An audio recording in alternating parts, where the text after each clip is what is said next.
Hello, welcome to another Max Chroma tutorial video. In this video, I'll be going back to the original HSB Color Layers free action for Adobe Photoshop and taking a look at whether we can make this work in Adobe Photoshop CS6. I had a comment by Tim here that said, very interesting and informative, will it work in Photoshop CS6? He downloaded it and it does not work, which I did know that it didn't work in CS6, and there's a certain reason why. So I replied to him and told him why, and that I was making an updated action to make it work in CS6, and a video to go along with answering his question. So why didn't it work in CS6? Let's take a look. Let's take the original HSB Color Layers Action file, put it into my Photoshop version CS6. I'm going to take this color test file and bring it in here. I'm going to try to play the action. Oops, I'm just going to try to hit the button here, play the action. Now it says the command HSB HSL is not currently available.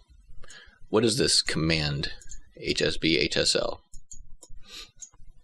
In the first video, I think I went over that this is a filter that's available under Other, but it's usually only available in Photoshop versions CC and above, where they put it in as default. It was, however, something you could download and add to a version CS6. And so if you go online and you search HSB optional multi-plugin for Photoshop, you'll find these things where people were looking for this. They're trying to find this plugin that allowed you to do HSB conversions. Okay, and then they actually have some download installation instructions for these that says compatibility to Photoshop CC. These are optional plugins. The optional multi-plugin. Okay, but what about the ones that work for the other versions? So in here, someone said, I've been searching the web for this HSB HSL multi-plugin that's compatible with CS6 Extended. And someone said, refer to this thread. And here's where someone gave the exact download link. Okay, so you can go and download this. Actually, that link just automatically starts downloading it. It's right here. And let's say we have that folder. So this is what you would download, the Win optional plugins. And let's just extract that folder. And then what would we have inside here is optional plugins Win32 or Win64 plugins. And it's this one right here called optional multi-plugin. So if we were to copy this file, go to our Adobe, or it's under Program Files for the 64-bit version, Adobe, I have Adobe Photoshop CS6 64-bit, plugins, and paste this in. Okay, and then I may have to restart Photoshop to get it to show up. So I'm going to close this. I'll restart Photoshop CS6.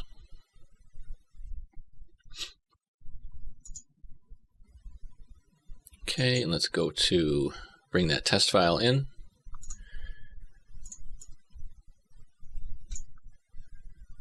And we can see now under Filter, Other, there's HSB HSL. So this is the plugin that you can get for Photoshop, but it doesn't come default in CS6. So you'd have to go through the download, find it, get it, and install it through this method. You can now change the input mode RGB, row order HSB. What it's going to do is convert, but it's going to use the RGB channels. And now it's going to have hue on one channel, saturation on another, and brightness on another channel. But they're still called red, green, blue, and they're still essentially showing as if they're red, green, blue. So in my first video, I think I went over how this is rather confusing. Yes, you could go ahead and make some adjustments to these, like image adjustments, levels to the saturation, and then reconvert. So go back HSB HSL, now take it as HSB input mode and go back to RGB. And so you can see I've increased the saturations, but I wasn't able to really see what it looked like while doing that in color. And you have to go through that method and convert it back and forth. Now there's another issue. So even if we get this to work by loading the plugin and then I use this action, so what the action does is it takes those channels, split, and then it brings them back as color layers so you can see what you're doing in color. Now we can run this and it should work all the way because I've got that plugin there. But one of the things I noticed in going back to this was by the fact of going to the channels. So if I do filter HSB to HSL, oops, I want to say RGB to HSB. If I, in the action, what I'm doing is essentially forcing this to white and that to white and then bringing it back, but I also copy these channels and bring them back as the saturation and the brightness. The problem with doing it this way is that these channels are going to be dependent on my color settings. And by default, Photoshop has a grayscale color setting of dot gain 20%. And this is something that I'm going to get into in future videos, what I call the danger zones in Photoshop, to keep your data as intact as possible and away from some of the things that are more print related.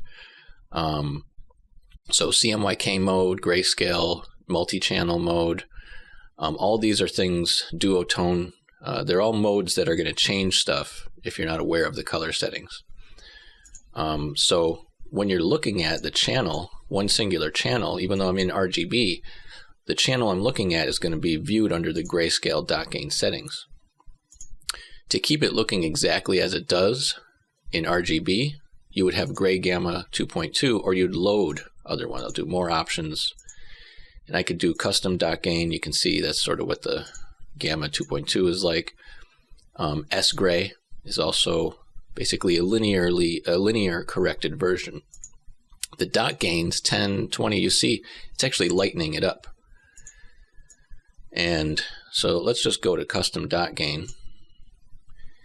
And let's say that I had this set very, very light like this. Okay. So let's close that. And now let's just revert this file and run the action. What's going to happen is it's not going to look like the original anymore. So it's already converted channels that are reacting to those grayscales. Okay, so you can see what happened is it ended up using that dot gain setting when copying and pasting the channel over. So it's almost like it did a grayscale conversion that had that setting in there, and then when it comes back, it's incorrect. So there's a couple of reasons why I want to update this action. So let's make it work in CS6 and maybe even in some older versions. And let's also avoid those grayscale selections from within the channels so that we don't have to have something that relies on the user's dot gain settings. And let's also do it so we don't have to rely on this HSB HSL filter.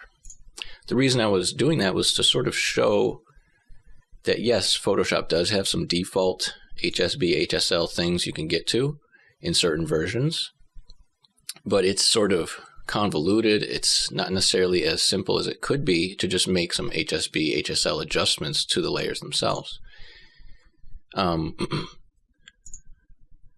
So to try to keep this video rather short, I don't know, it's going to get into some stuff because what I'm going to do is make the actions. We're going to do the update. I already have the update set up a little bit as a version 1.2, but I want to show you how I'm going to do things in a different way. And this gets back to how I originally discovered some of this hue, saturation, brightness, or the colors that are underneath something. So let me just start with a very simple test.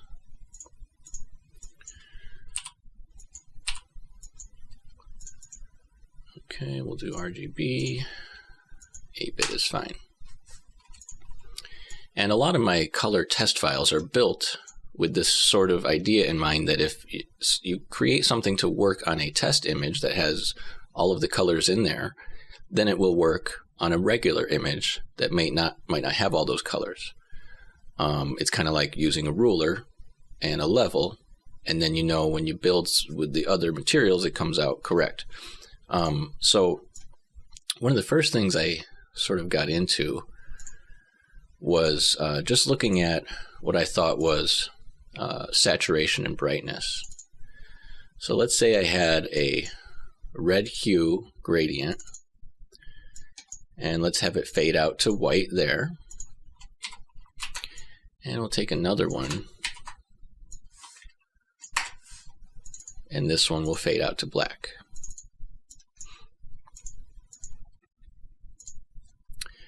Okay, and so let me flatten this down.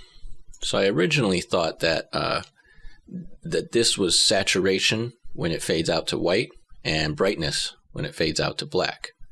And you can sort of see that here. You can see that this is changing the brightness value. So if I go brightness down to 0 or brightness all the way up to 100, that's the brightness of the red. And then this one is like the saturation of the red, okay, going towards white. But really, saturation is any time it goes towards gray, okay? The discovery process, what I had sort of played around with, it was sort of an accident. And what I was doing was like duplicate the layer, and I found certain ways, such as with the adjustments black and white mode, to say, well, let's make all the hues maximum white. So now I've gotten just the brightness or the blackness out of this, right? So I've extracted, I've pulled the colors out of this, and it's just the brightness as its own layer. And then they had in a version Photoshop CS5, I believe, they started to put in a few more blending modes in the layers, and they were subtract and divide. It might have been a couple others they added in that version. And it was when I was playing around with the brightness over the original image, and then I set it to, I was like looking at the different blend modes, because I knew there were certain tricks I would use to extract stuff for like color separations or to make adjustments to an image. And when I got to the divide mode, I saw something that was very interesting. I was like, wait a minute, so this brightness layer divided over the original, it removes all of that brightness, and there's actually red here. And that's true in this example. It still knows all the way down to the darkest black that this is a red hue. It's just a 100% saturated, but about 10, 5, 1% bright red. And so I was like, okay, well, doing this and dividing suddenly shows me all of that hue all the way down to there. So that was very interesting. And let's say if it works for that, how do I get rid of all this whiteness then and extract the hue of red all the way into there? Because it still knows, in these values that it's red, a red hue. Well, if that method works for the black over the red to extract all that, then all you have to do is take this now and invert it, right? So let's take a new layer and we'll do a merged copy. What I do is Control-Alt-Shift-E, and now I've got this. So if I invert this, image adjustments, invert, you'll see the hue changes to cyan. Let's ignore that the hue changed. You can actually invert and still shift the hue. So I could do image adjustments, hue saturation, and make it go 180 degrees back to red. Okay, so we can see now we've got this. You don't have to do that part for this to work. You can invert it after, essentially. But let's do this. So you see that I'm able to invert the image and keep the hues the same. Okay, so now there's just the brightness on this side. So I've changed that saturation over to brightness. Let's duplicate this layer. Go to Image Adjustments, Black and White, Maximum White, and then do the divide again. wow, so we've gotten all of this red. And let's just take that to a new image, to a new layer. So this is the hues, except for where it's the darkest black or the just pure white. So these are the hues. Let me go ahead and change my preferences to zooming with scroll wheel. I prefer that. Okay, so this is how I'm able to extract the hue. And if it works on this test file, then doing that same procedure should work on any image to extract the hues 100%. And then what you can do is essentially rebuild. I knew that there was ways to take this layer, which is your brightness layer, and then put that over the original as a multiply. So I'm reconstructing the brightness there.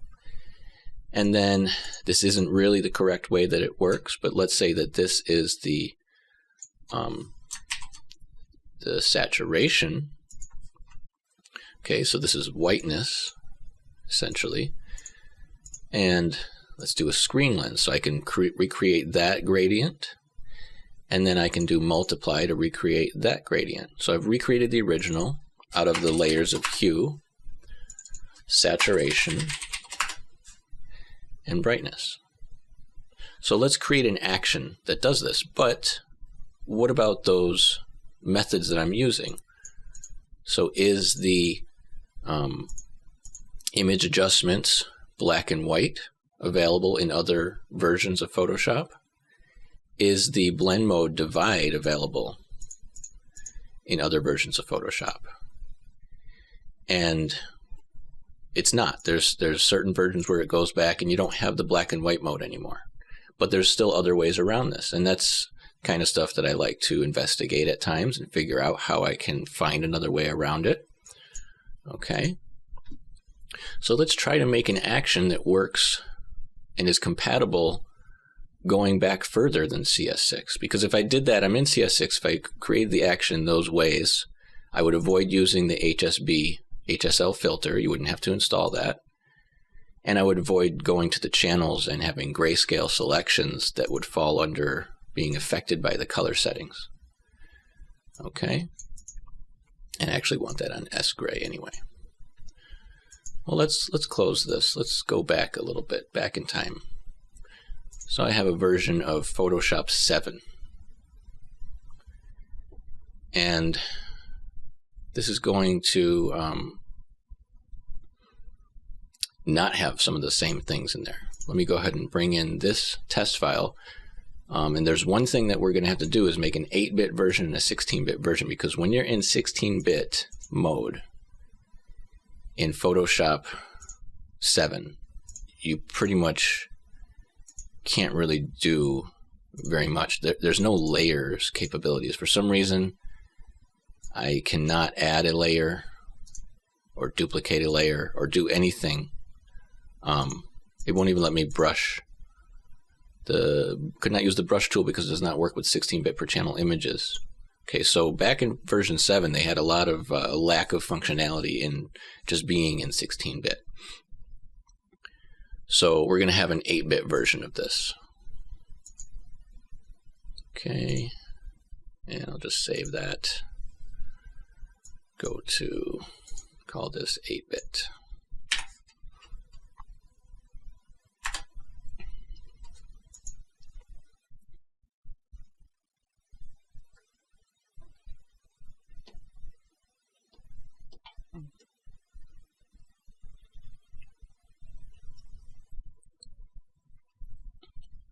Okay.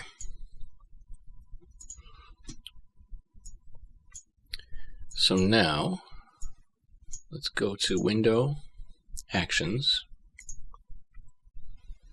And I've got my Actions panel here. Let's delete that. And let's look at, with this test file, how can we get to that hue and saturation and brightness. Now there's a few things, so let me go ahead and make a new action. It's going to be called the HSB Color Layers 1.2 8-bit. maybe we'll say for PS7. I can't really do that. It won't let me do. So we'll just say, yeah, HSB Color Layers 1.2 8-bit. And we'll say new action, HSB Color Layers. Okay, so it's recording. The first thing I want to do is actually duplicate the document, just to get it so we're not working on the original document. The person might have layers in there, etc. Going to duplicate.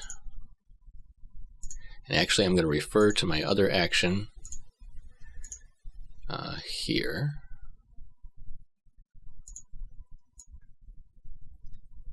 Just bring this in. And there's a few things that I do to eliminate if you had a whole bunch of other layers in the document and merge everything down. So you see I'll make a layer, merge the visible, move that layer, set the current layer. So let's try a few of these things, basically to the point where it gets to that HSB HSL filter. Okay, so let's just actually collect all of this.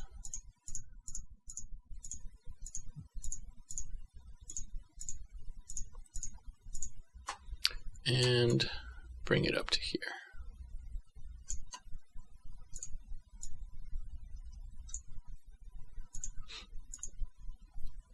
Okay, so it'll make the layer, merge visible, move the current layer, set the current layer, set selection, copy, set selection, flatten the image, sets the background, set the selection, delete, paste, this is all, and then convert mode 16-bit. We're not going to do that part. Duplicate current layer, it tries to make the transparency mask. This will probably not work right there. So there's another thing that I do to account for if you have transparency in the original image, to keep that intact. Okay, so let's go ahead and run this and see what happens. Right, so it says command make is not currently available.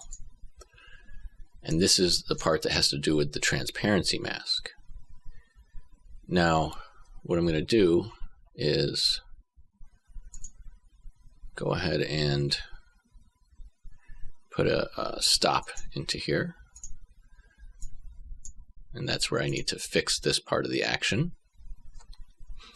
And so it works differently. Even the transparency mask thing works differently. So let me go ahead and start off with a little bit of a test. Let's have a bunch of different layers. Some of them are on and off. And with this layer, we're going to have some transparency put in there.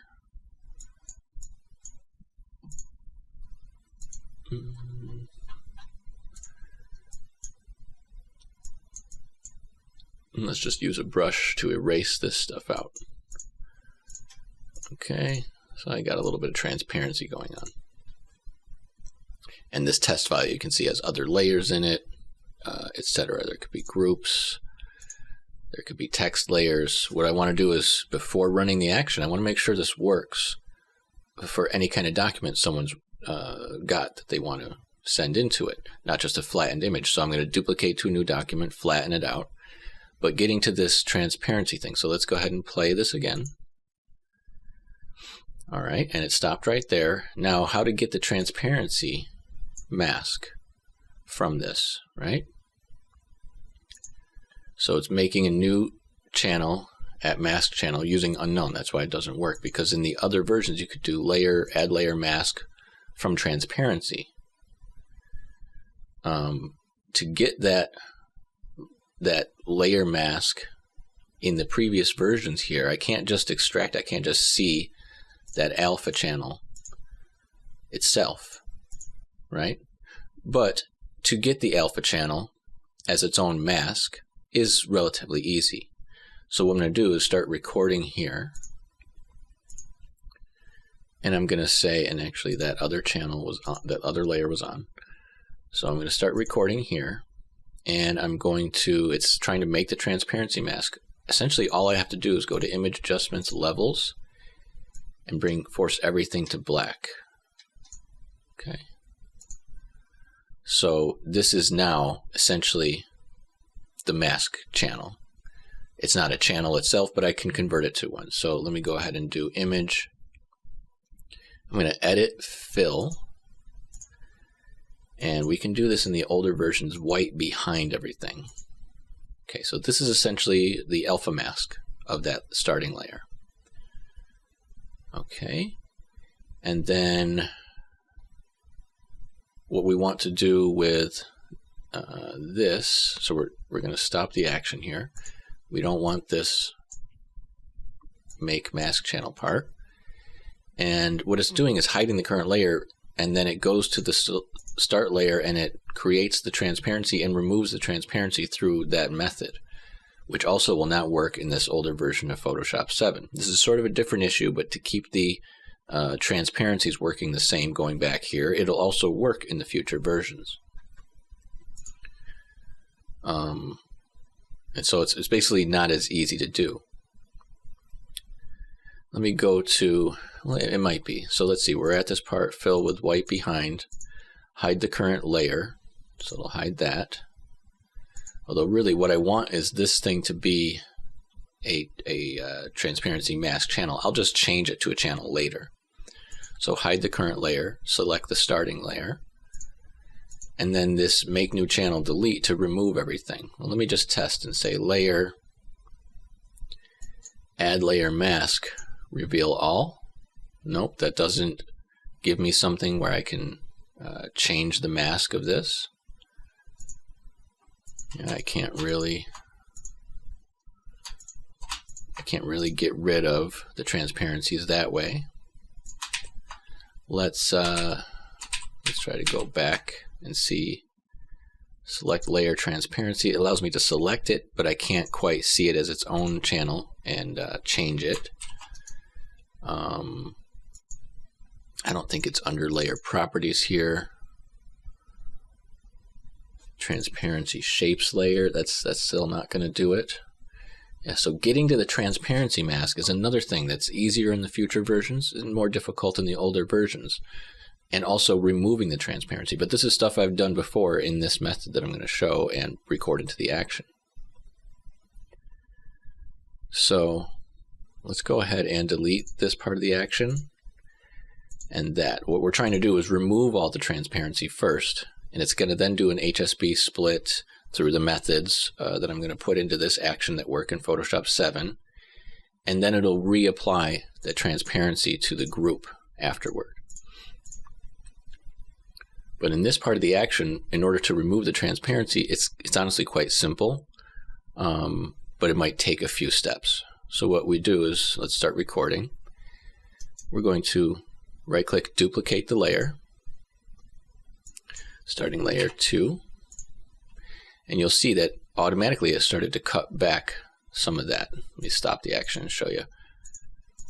Okay, and essentially, because it's transparency, we can just keep doing this, but we're going to merge it down so it goes quicker. So let's keep recording. And essentially, you have to do it for the 8-bit levels of transparency, which there could be 256 levels. Let's look at the calculator. So if I do 1 time, okay, 1 plus 1 equals 2. And if I merge them together and do it again, it's 2 times 2. Okay, and then if I merge that and do it again, it's going to be 4 times 2, and then 8 times 2. Okay, so we have to go a few times, right? So let's try that again. The 1 plus 1 is 2, and then times 2. So that's 1 time, 2, 3, 4, 5, 6, 7, about 7 or 8 times to be sure. So what I'm going to do in recording this is now layer merge down, and then we're going to say duplicate, starting layer 3, and then layer merge down, and then duplicate, 4, layer merge down. You'll see nothing else is changing, it's only removing the transparencies. Basically, it's putting them back together by overlaying them. Okay, duplicate. This is going to be 5, layer merge down. Okay, 6, merge down. 7, merge down, and 8, layer merge down,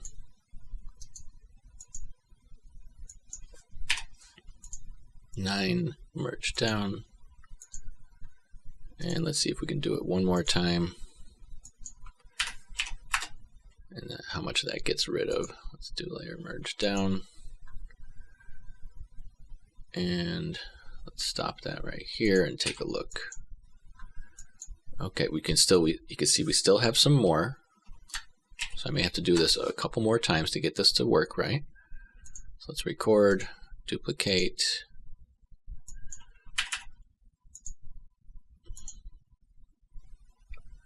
layer merge down, okay, and another time,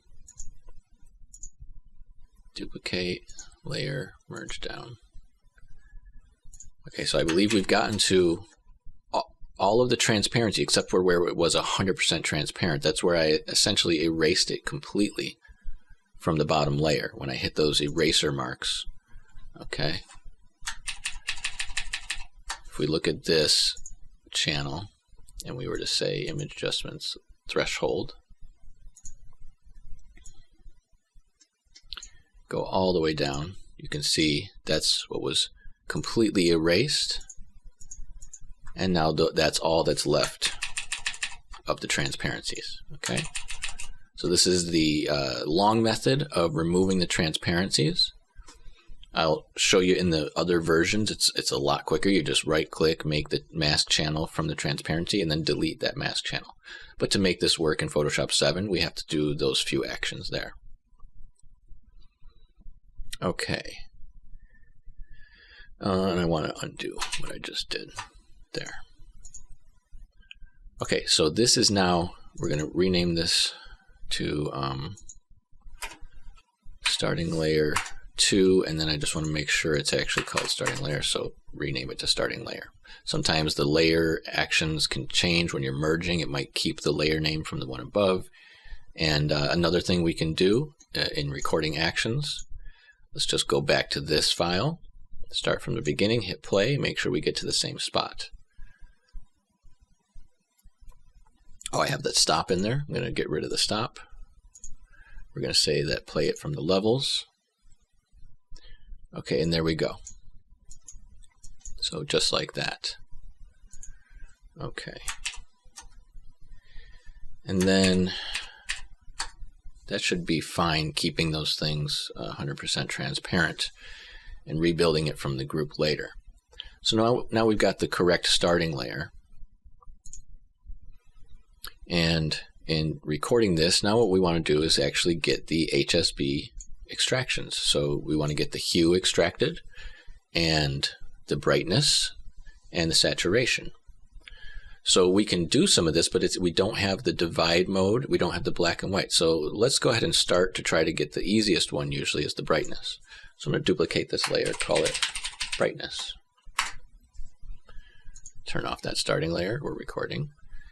Let's go to image adjustments. So there's no black and white mode, but how do we get the same effect?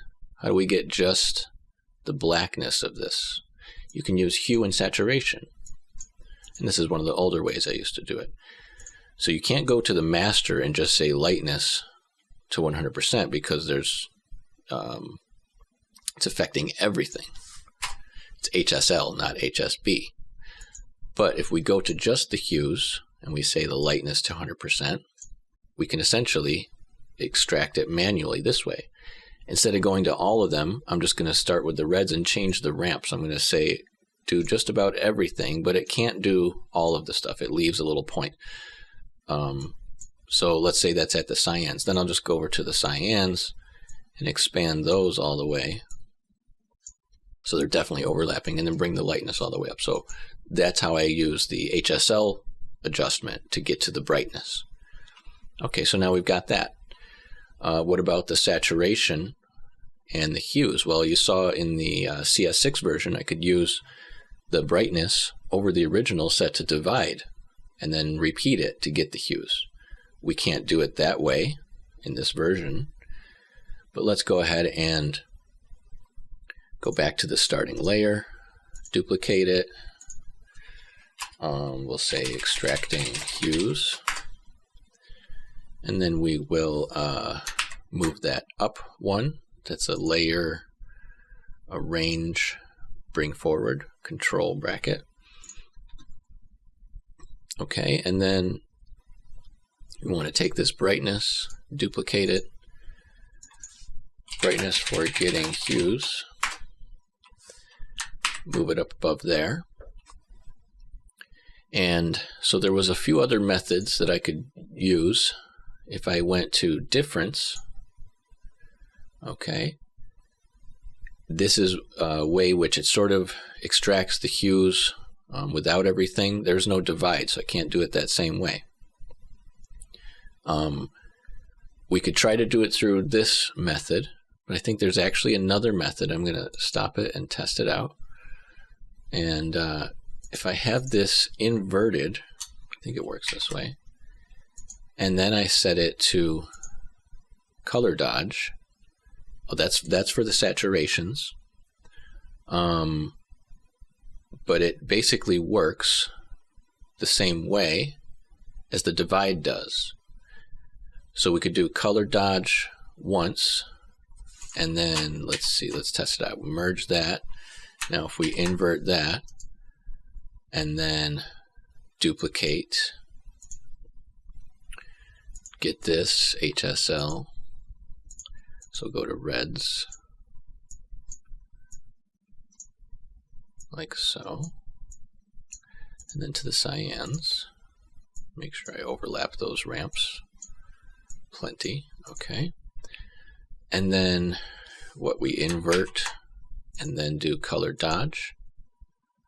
Okay, yeah, so this will extract the hues, right? Okay, and so what all right, so I haven't been recording because I wanted to test it out first. Okay, so let's get rid of the set to difference. And see, I had another way that when I was testing this yesterday, I had another way that worked.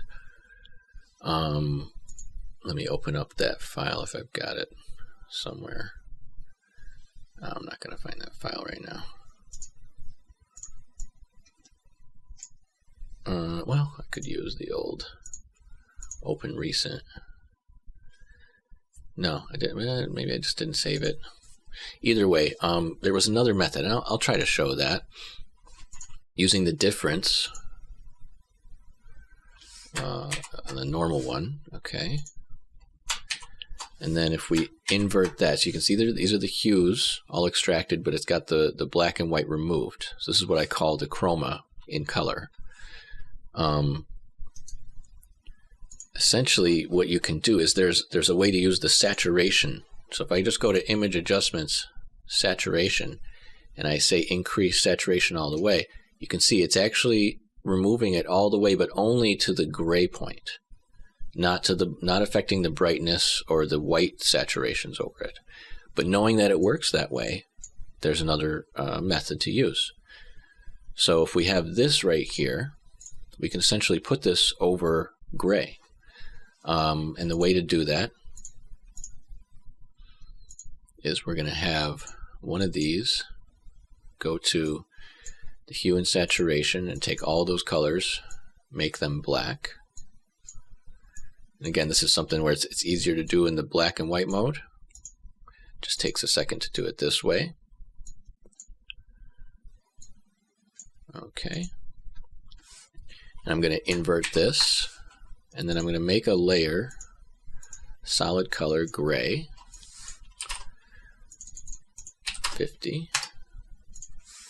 And if I take this layer and put it over that as a screen, so it screens the white all the way to the gray, and then we take these and we put them over as linear burn, now we've made all of the colors fading to gray. We've essentially put white under them so they can fade out to the gray.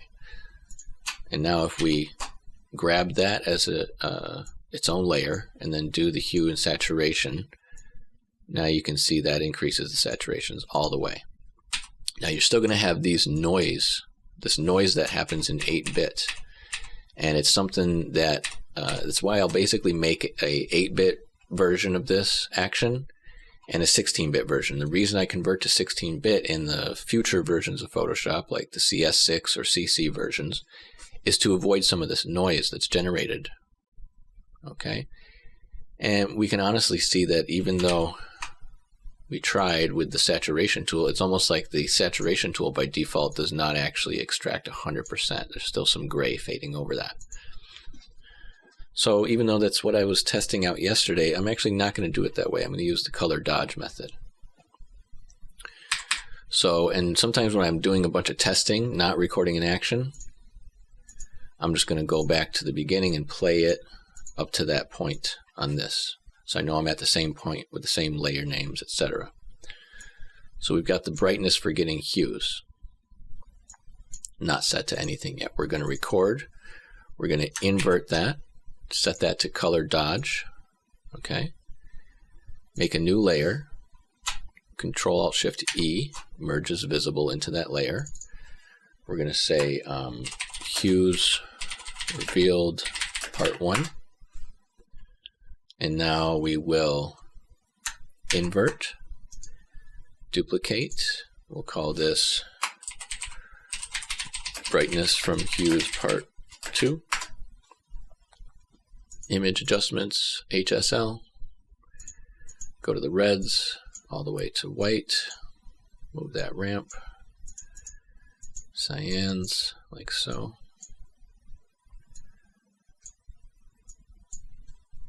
And then invert, Control-I, and then color dodge again. Okay, make a new layer, Control-Alt-Shift-E. Let's call this hues. Max Chroma. Okay. And invert. So there's the red all the way through the hues. Let me just stop. I want to zoom in here. Yep, okay. And it's just got noise. The noise really is from the processing all this stuff as 8-bit. Okay. But you see compared to the other version, there's no more like brightness or saturation mixed over any of this stuff. It's all just a pure hue with 100% saturation, 100% brightness. And one of the benefits of doing it this way is it's automatically kept what would normally read as a 0 hue that's not a 0 hue. That's just the pure neutrals have turned to white, and whatever was pure black stays as black. Okay, go back to recording the action. Let's take this layer. Let's delete those other layers. Although actually one of them is the saturation before I inverted it. So let's go ahead and we'll turn off that layer, hide current layer, hide that one, and we'll take this. And then we'll make a new layer, Control-Alt-Shift-E. We'll call this saturation. And what we want to do is actually the same thing, that HSL and the reds all the way to black.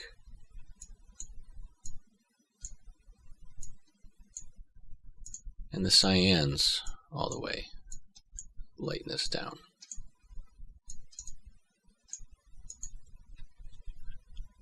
Okay, yeah, that's the correct saturation mask. Okay, yeah, let's keep recording, and then let's delete this one, delete that. Go to the brightness for getting hues. Let's delete that layer. Extracting hues. Delete that layer. Go to the max chroma. Turn it off, turn it back on. It seems to turn layers on automatically when you select them, which I have to be aware of that does not do that in other versions of Photoshop. So in recording actions, there's a lot of stuff I do by default while I'm recording because I've found all these workarounds over time with making actions, and so I just remember to do them.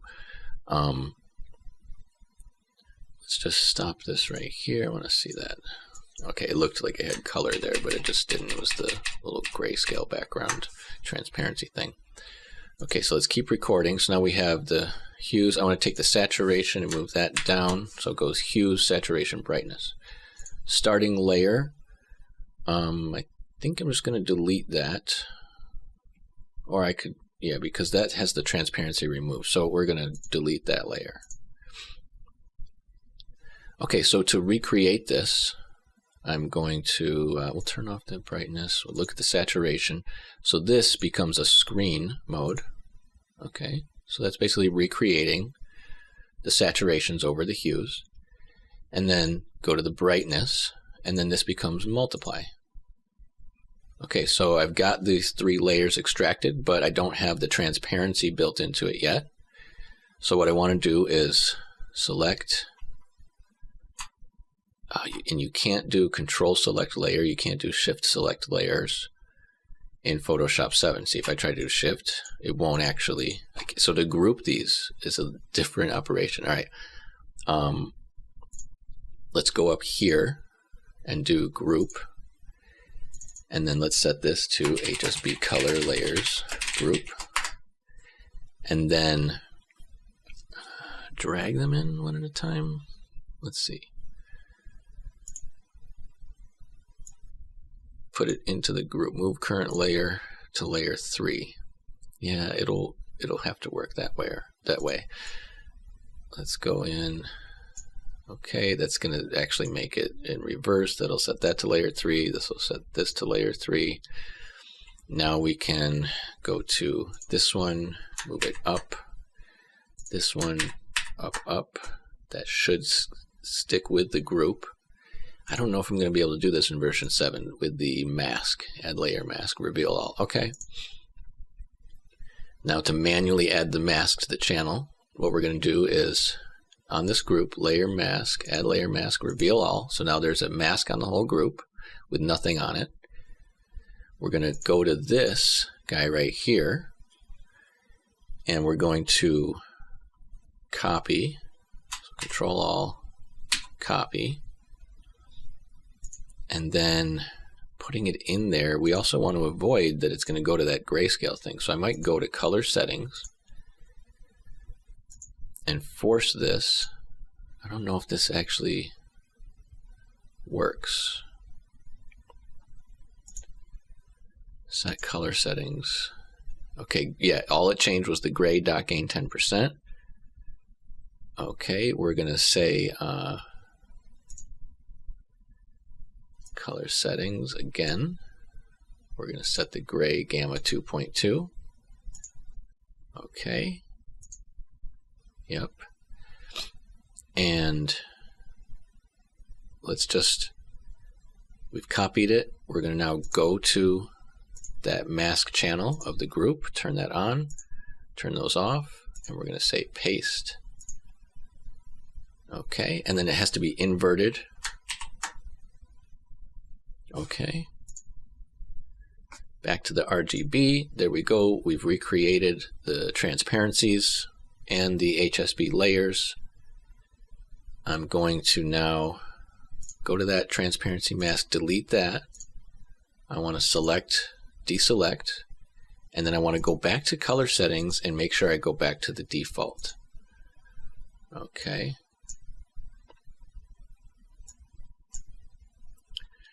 And one more thing, I'm going to build into this some adjustment layers. So in the hues, I'm going to make a HSL adjustment layer, master with nothing changed. We're going to say HSL adjustment for hues, and then Alt to connect it to that. I don't know why I said group. Yeah, we'll have to replay this action. This might be an action that works in Photoshop 7, and I'll change it a little bit for the other versions. Let's go to the saturation, make a levels, call this saturation levels, and I won't make too many because you guys could add any kind of adjustment layers you want after this. Okay, connect those two. And then the brightness, we'll say brightness levels.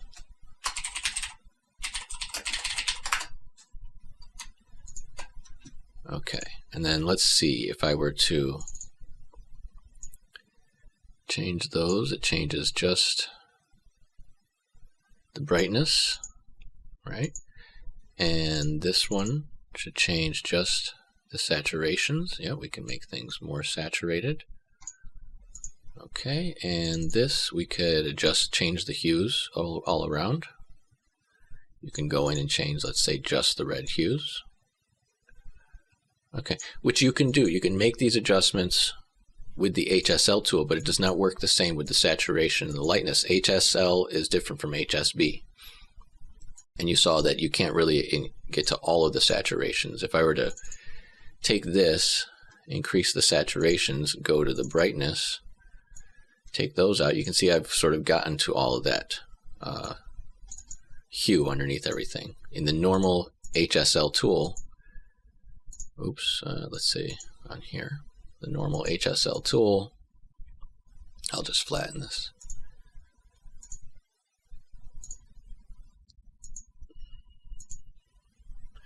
Okay, lightness, it's adjusting everything, or if I go to the reds, it's really adjusting the lightness of the reds. Saturation, it only brings things to the gray point, not to the black or white point. Okay, so that's why HSB is a little bit different. We've got a different way of controlling things here. Let's close this. We'll reopen that file, the 8-bit file.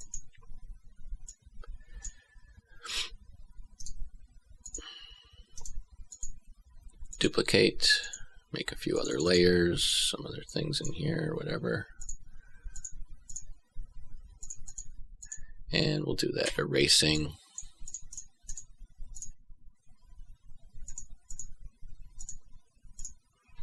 Okay, so let's play the action. Let's see if it gets through everything correctly. Yeah, okay. So this is the new HSB Color Layers 1.2 8-bit, and I will go ahead and save the action. HSB Color Layers 1.2 8-bit for Photoshop 7. Okay.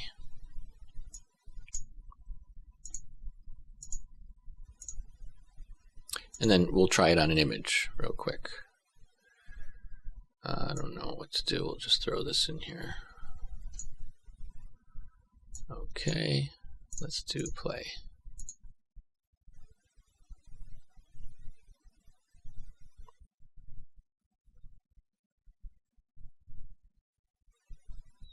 Okay, so it should look exactly like the original, but now we have the control over saturation.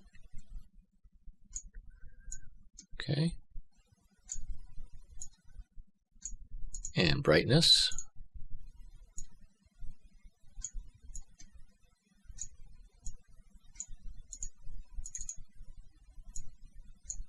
Just like so.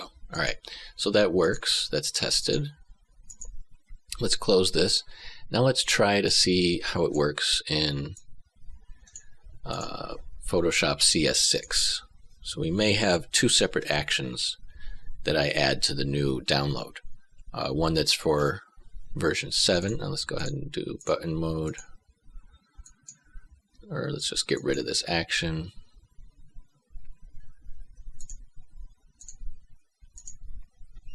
Let's load this one in.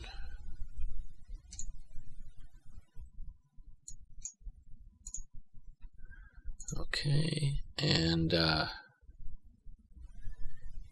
You know, it loads it. It keeps the way you had it when you're loaded in. Let's close that real quick. Open it up in Photoshop 7. Let's go ahead and get rid of that. Get rid of this. Let's double click and change this to a color. We'll make it green. Okay, and then let's save this again.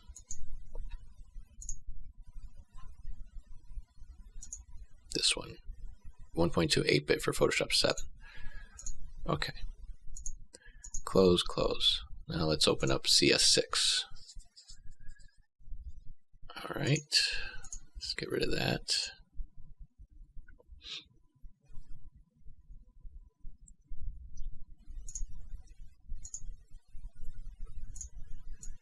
Okay, we'll drag this in, or we could just double click it, go to button mode, like so.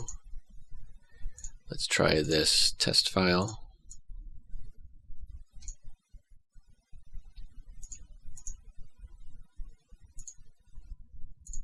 And we'll run it and see.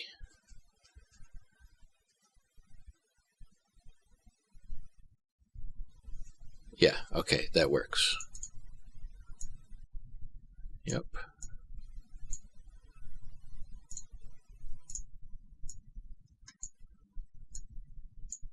Okay, so I could keep this working that way. The only thing is we look at this hues and we still have that noise. Okay, so let's close that and let's do another version. This is called 8-bit. Let's call this 16-bit. Okay, and since the 16-bit version would only be working for Photoshop CS6 and above, I may change some of those other things, like the way the transparency mask works. So you'll see how this works. Let's do insert stop. And we'll also do stops when we make that other, so the levels part. So let's hit play on this. And also we're going to convert the mode right after we duplicate it and flatten it. We're going to say record image 16-bit. Stop. Okay, undo. All right. And let's go ahead and put a little bit of test stuff in here.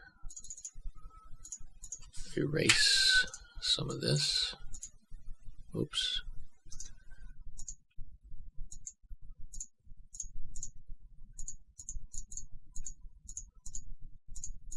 And you'll see how this works differently with the transparencies involved. So let's hit play. So before, to get the transparency mask manually without access to some of the modern features, I had to do image adjustments, levels, and take the white point all the way to black. Now what I can do is simply say layer mask. Now you see how there's the from transparency part. So from transparency now makes this a separate mask channel. Okay, looking at it like that. These things still fall under that color settings, and it'll change the default. So I think in the modern versions, I also don't want to mess around with that too much. Yeah, you see how changing it, S gray, dot gain 10%, 20, etc. It changes the effect, changes what that mask channel is actually like. But I'm not going to. I'll just keep it in that method. So let me undo, because all I'm going to do is reapply it after. I'm going to basically be reapplying it in a different method at the end. So let's record layer mask from transparency. Okay, so now that's the transparency mask. And then we don't need the levels and the fill. So then we'll do the hide current layer, select starting layer. Okay, now to remove the transparency, we don't need to do all this stuff either. Let's get rid of those stops. And sometimes I'll put 2 stops on either side of what I'm working on. Okay.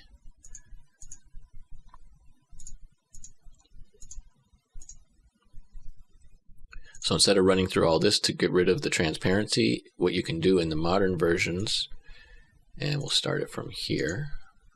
Record. All you have to do is layer mask from transparency, and then right click, delete the layer mask. Okay, so you see what it did now is it did the same thing, getting rid of all that transparency without having to duplicate all the layers a bunch of times and merge them. So I can now take all of this stuff and trash that. Okay, now when it goes into doing some of these other parts, let's get rid of those. To make the brightness, you know, I don't need to do this. So instead of that, hue saturation adjustment. Yeah, I think because it's going to be a different version, a 16-bit version for the CS6 and above, I'll go ahead and change the way that some of this operates. So to get the hue saturation and everything, it's so quick to do. I'm not going to mess with those color setting things. Honestly, let's just get rid of everything. Let's go through it again. It'll be quick. Okay, so now we're going to record. And we're going to duplicate. And we're going to say brightness. So this is much easier to do now. Image adjustments, black and white, maximum white. There's the brightness. Okay. Let's go to the starting layer, duplicate it, and say extract in hues. So what we do, and let's move this up one, take the brightness, duplicate it, brightness for hues, and then move that up one, and then take this and now set it to divide. And you know, you can honestly do it through an even simpler method of just adding an image adjustment. So here, let's stop that. Let's undo. Hold on. Just where I had duplicated extracting hues, moved it above the brightness. So you'll see.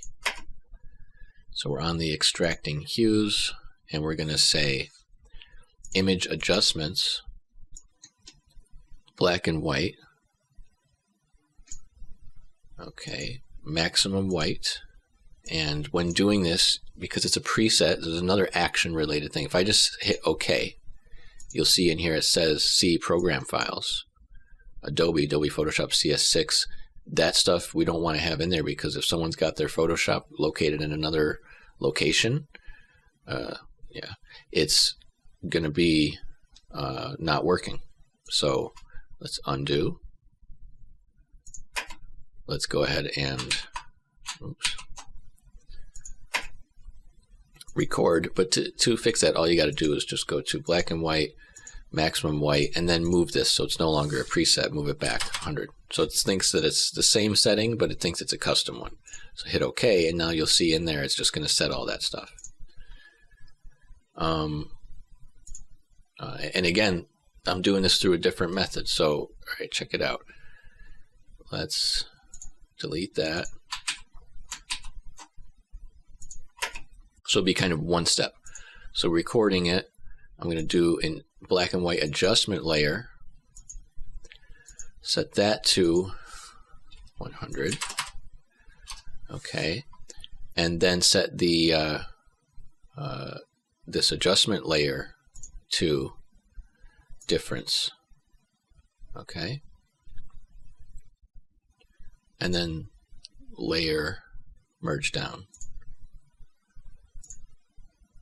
Right, so that's like I was making a separate layer of brightness and then setting it to difference over the extracting hues layer and then merging it together. So it all kind of happens in one step, but you want to make sure it has set the make adjustment layer using the default, and then set adjustment layer to all those 100s, and then set current layer to difference, merge layers.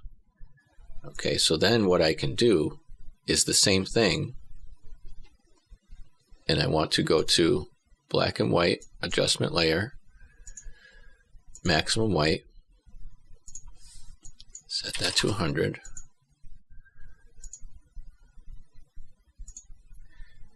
and yep, set it to 100, and then set that to divide, and then layer merge down, and then invert. Okay.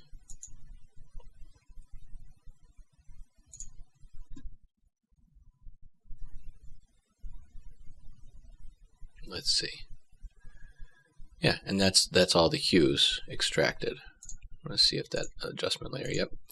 Okay, so we'll call this hues. And then let's go ahead and duplicate this starting layer. Saturation. And we will do black and white adjustment, maximum white. Set that to 100. And then we set this to divide. And we'll do layer merge down. And then image adjustments, black and white, maximum black.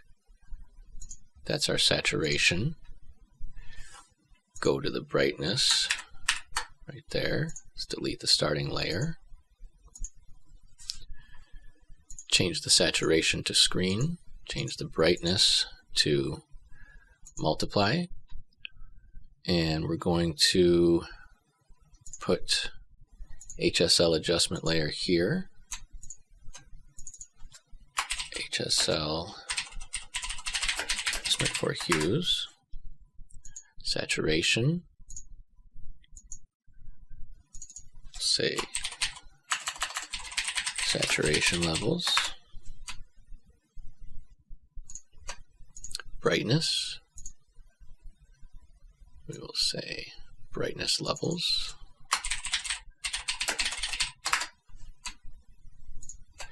And then take each of these, control selecting, control G, HSB Color Layers Group, and then we'll hold Alt and grab that layer mask and just drag it onto that one. We'll go to the transparency mask and delete it, and there we go.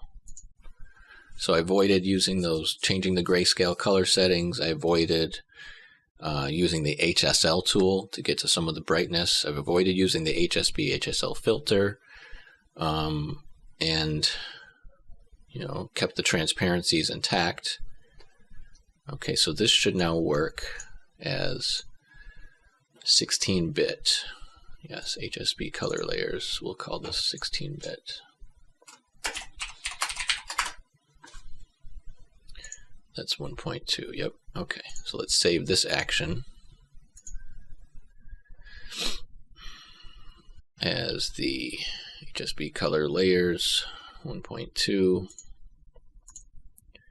16-bit for Photoshop CS6 and up and above.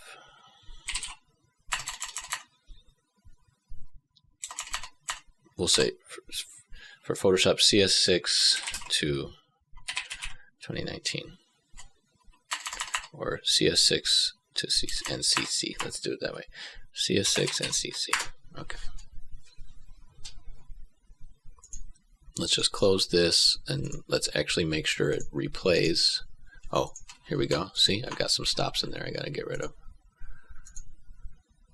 Okay, and then again, do it like this, set that to green, maybe set it to save it again.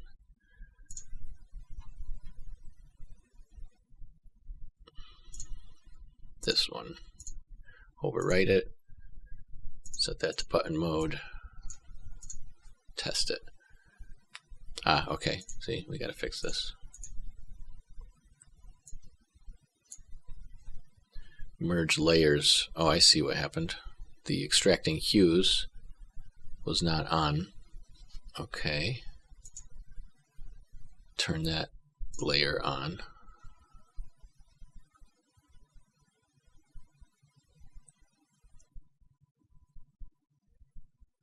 No, something happened here.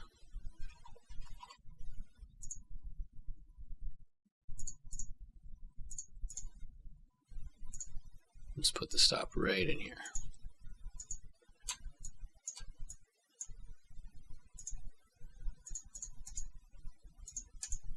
Okay, play. You see I make the first brightness.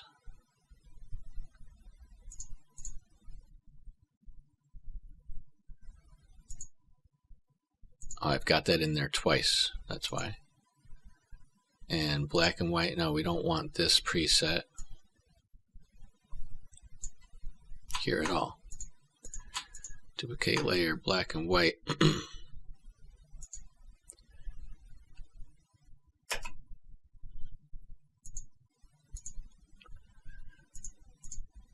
Hide starting layer.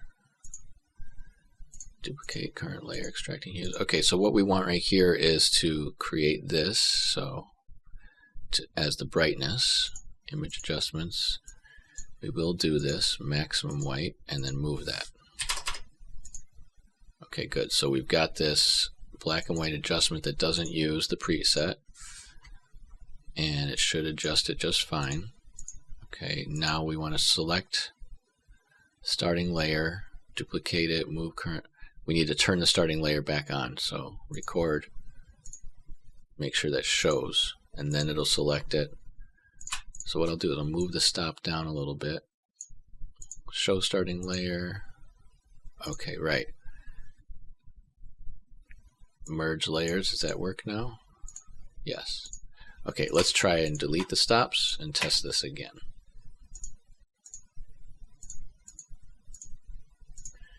I will save the action. Overwrite. Button mode.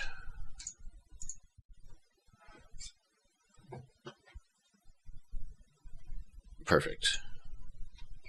Okay. Let's do one more test on an actual image.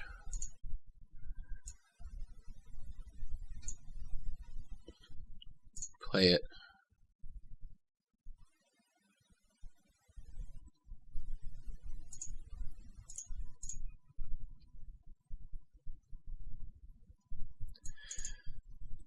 We got the levels adjustments here.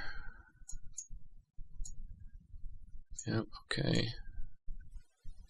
Up the brightness, the saturations. Okay, cool. Let's close that, close this.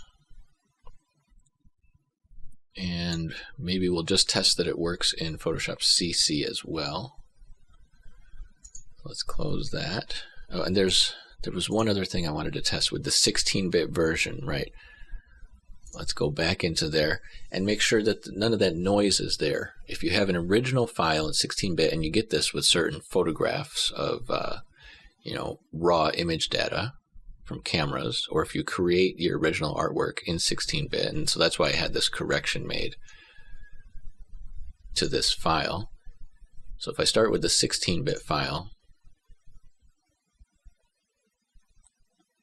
and then I go in and look at just the hues, right, we can see that we have very little noise. There's still a little bit of noise that happens. 8-bit or a 16-bit data still can't necessarily get to all of the hues from your RGB data.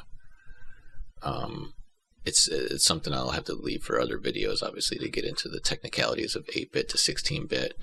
But you can see there's still just a tiniest little bit of banding going on in those hues. Essentially, even in 16-bit RGB, because it's red, green, and blue additive data overlapping, it's actually lacks certain data in certain hue regions.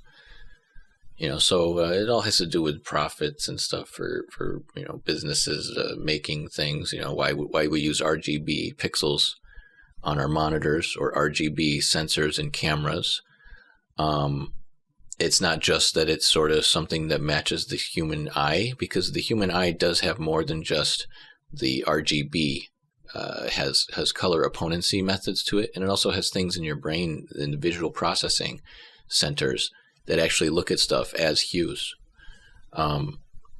So we could make color monitors that have yellow pixels and cyan pixels and magenta pixels and orange pixels.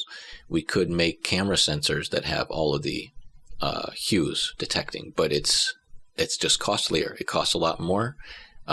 In the world that we live in, it just is not something that's really going to happen unless there's a way for somebody to make money off of it, or it's a more technical research-based thing that they get into. So there are things out there people are creating to try to get to more hues in capturing the data and then showing the data. But as far as for everyday use or stuff that gets into everyone's hands and their smartphones and digital cameras, our color monitors, etc., it becomes sort of a profit-based thing for businesses. We already have all this machinery that makes LCD panels in RGB. They'd have to change everything so much just to add another pixel to that. So, it's just a whole other discussion as to the noise and the purity of color in every hue. But comparing that 8-bit version, let's go ahead and look at the 8-bit file. Okay, and we'll run that. So even though I go to 16-bit during the processing, the original data was an 8-bit, so it's actually going to be noisier. Okay, a lot more noise in 8-bit looking at the hues. When it gets down into, and you can see this if you look at the original file, and you try to measure, you try to look at these hues, it says, okay, that's a 50-degree hue, but starts to say, wait, maybe it's 49, maybe it's 51. And as I get further and further, it's 60, 45, 60, 30, down to the point where it's actually 0. It thinks it's a 0 hue or a yellow hue, either 60 or red.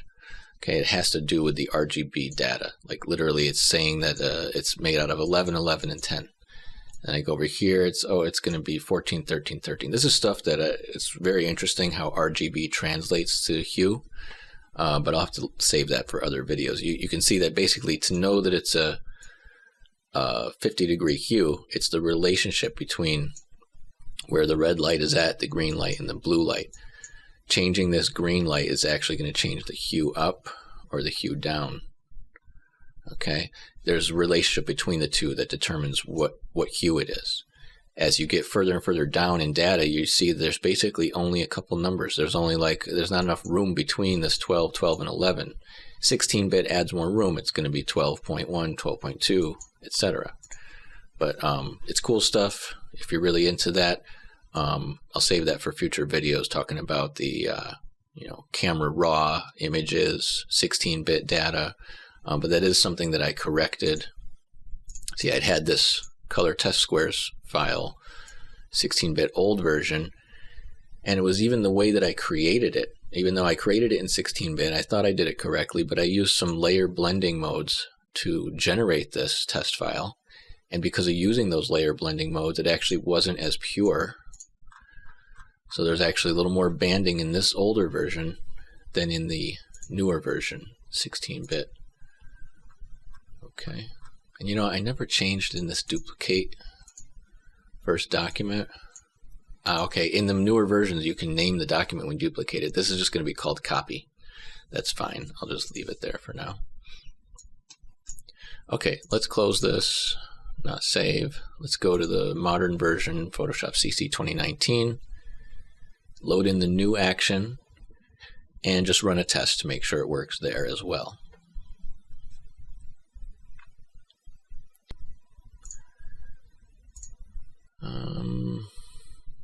Something cool. This is actually a raw photo, so it'll be 16-bit. And I'm going to go to presets and say camera raw defaults is fine, although usually I just don't want any of this stuff to be adjusted. There's sharpening and noise reduction that happens even when you set it to default on camera raw images. I'm just going to turn all that down. Okay, and that's because the RGB sensor has, red, green, blue pixels in a certain order, and how it detects the light coming in. for each pixel. So let's just make sure we're going to open this in 16-bit. sRGB is fine for now. We'll get into that stuff in other videos. So here's 16-bit. And yeah, it's a little bit noisier. So there's literally like red, green, blue kind of all mixed in. But let's just go ahead and run this action. Let's bring in the new one.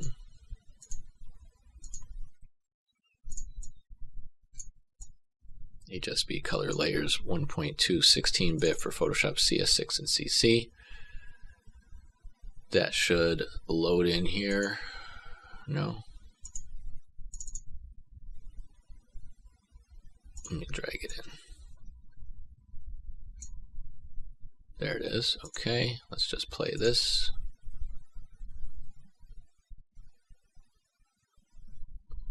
Okay. Now we can look at all that hue under there. You can see, like I was saying, it's very noisy. And most digital cameras are going to take a very noisy image in the hues. Underneath everything, there is going to be that hue there to everything. But it's honestly quite noisy without the camera raw default. So that's another thing I'll get into looking at in some future videos is, you know, what really is the data that the camera's taking, and how is a program processing it before you even attempt to make adjustments to it? How is it processing stuff that you maybe don't want it to, or maybe it is a little better? So if I go and say camera raw defaults, there's now going to be some color noise reduction, color detail, color smoothness, sharpening. Let's just do open image and see. And then zoom in on that. Now you can see what I mean is that's not as noisy in color. It's still noisy. It's still, you know, you still end up with this just by nature of how the images work in digital cameras. And like I said, it's red, green, blue pixels. It's not taking a pixel of every hue. And it's not taking a sample of every hue. It's just taking a sample of the red, green, blue and mixing them together. So if I hit play on this, it's going to be a little less noisy in the hues. Okay, so you can see it makes a little more sense out of the hues. You can see everything like this. Okay, you know, so we can see the hues of each of these things. And again, like I mentioned in some other videos, cool lighting coming from the sky, warm lighting coming off of the reflections over here. It all plays into, and I'll show in some videos actually, it's a lot easier to teach in a video, just how much the lighting environment plays an effect on the hues in the image. But yeah, it's essentially processed a noise reduction in order to get it to look smooth like that. So you got to realize that even in the camera raw defaults, some of those things are being processed on the hues underlying an image. But if you're creating artwork from scratch, you can definitely get down to as pure of a color extraction as possible. So like I showed from that 16-bit file that I created in 16-bit, and I'll show that in another video, that I created it in Illustrator using blends of pixels. So little square pixel blends to generate all of the values. And then just testing that this works here. You can see that's the least noisiest version you can get. But anyway, I'm going to conclude the video here. I'm going to go ahead and also I will upload to the Adobe Exchange under my Max Chroma page.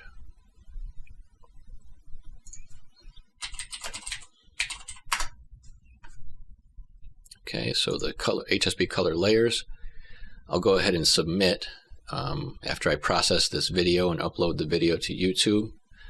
So you see this was version 1.0.1.